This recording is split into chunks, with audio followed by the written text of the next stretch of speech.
Hello, today I'm going to be reviewing an item that has been with me on most of my backpacking trips and long distance hikes, and I have grown very fond of, and that is the Granite Gear Virga 2. I've used this bag for a PCT thru hike, a section hike on the Arizona Trail, a section hike of the Sierra High Route, and a whole lot of stuff in between. And this pack has held up great and it has served me very well, so I thought that I would do a review of it. Now, just some quick background information on this pack. It is a very large frameless pack. The internal capacity is around 54 liters, which is huge. I'm pretty sure that's even without the extension collar, but I could be wrong. It's not specified on their website, but it's a large frameless pack. And the weight of the pack is, at least the way that I have it configured with some straps removed and a pocket added, is around 19 ounces.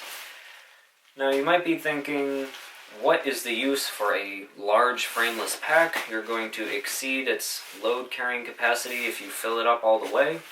Well, there are a few specific uses for a pack like this. Number one, it's going to be suited for people who are just starting out with ultralight backpacking and they're interested in trying their first frameless pack. This is a very cheap bag. I got it on sale for around $100, which is an excellent price. And if this is going to be your first frameless pack, the volume of your gear might not be low enough to fit into some of the smaller ones yet, and this would be a nice transition pack and an affordable way to experiment with frameless packs. Also, if you're someone who likes to use a closed cell foam pad rather than an air pad, there is plenty of space in here to either use a Z-light on the back panel or even to use a ridge rest foam pad as a sort of burrito and put your stuff inside of it and use that as a sort of pseudo frame.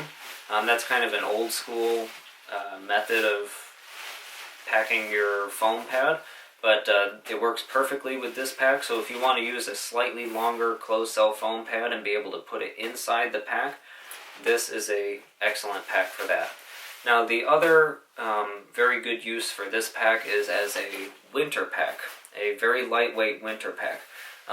Because insulation can take up a lot of space, puffy insulation, but it's not always super heavy, this is a very good bag for it. It has a lot of volume, and because the volume won't be that heavy of the puffy insulation, you're not really going to overload the carrying capacity.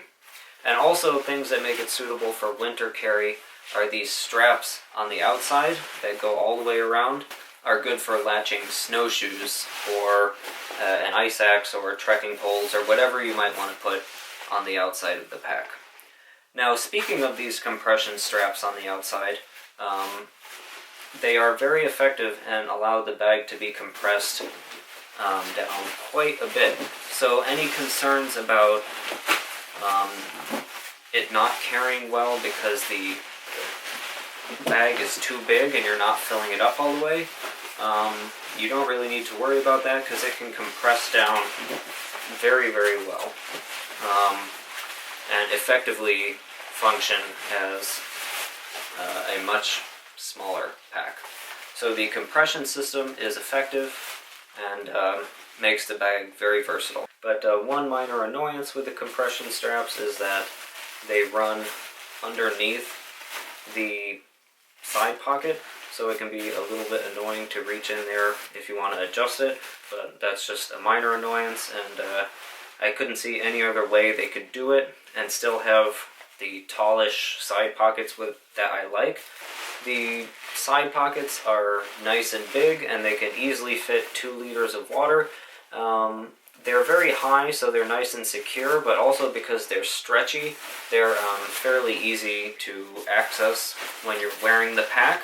So I think they sort of hit the sweet spot with a side pocket design there. Now moving on to the back of the pack. The strap system, the shoulder straps, are a little bit unique. The shoulder straps are sewn to this flap of fabric, which is then sewn to the back of the pack. And then you have these load lifters up here with which you can sort of control how close the straps are pulled up to the front of the pack. And this is a bit of a strange shoulder strap system, but I grew to like it, and it kind of makes it really wrap and conform to your body, more so than other packs that I've used.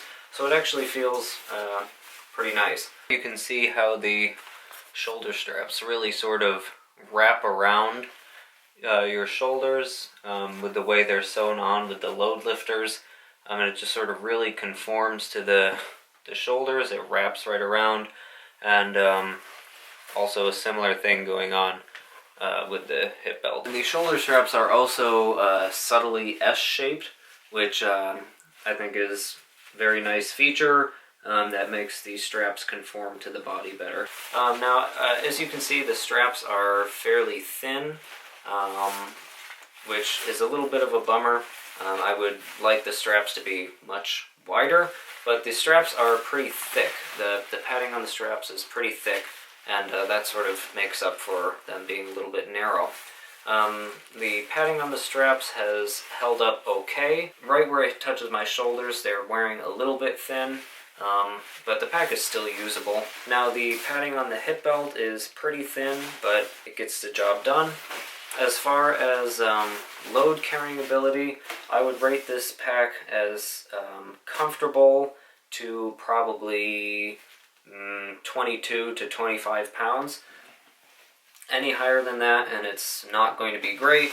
I've taken it above 30 pounds and it's not really comfortable at those weights, but yeah, I don't really think any frameless pack will be. The durability, I would say, is pretty decent, although I have put holes in it kind of all over the place. I have a hole here in the side pocket, I have a hole here in the front pocket, and I put a hole here recently. I think it was probably just because I put my snowshoes on with the crampon facing inward, so that was just me being an idiot. But the bottom has held up totally fine, and I've used this pack very roughly, in some very rough environments. Let's see, what else? It is a roll top closure, and the extension collar is pretty huge. It's a little bit annoying that the front pocket is covered by the compression straps, but if you really want to make use of the front pocket, you can just leave those unclipped, and then if you want to really compress the pack, you can buckle it back up. So that's just about everything I have to say about this pack.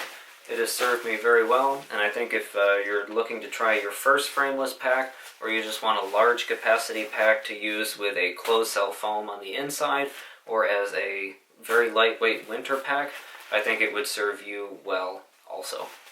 Thanks for watching. If you have any questions about this pack, leave them down in the comments and I will get back to you, and I'll see you next time.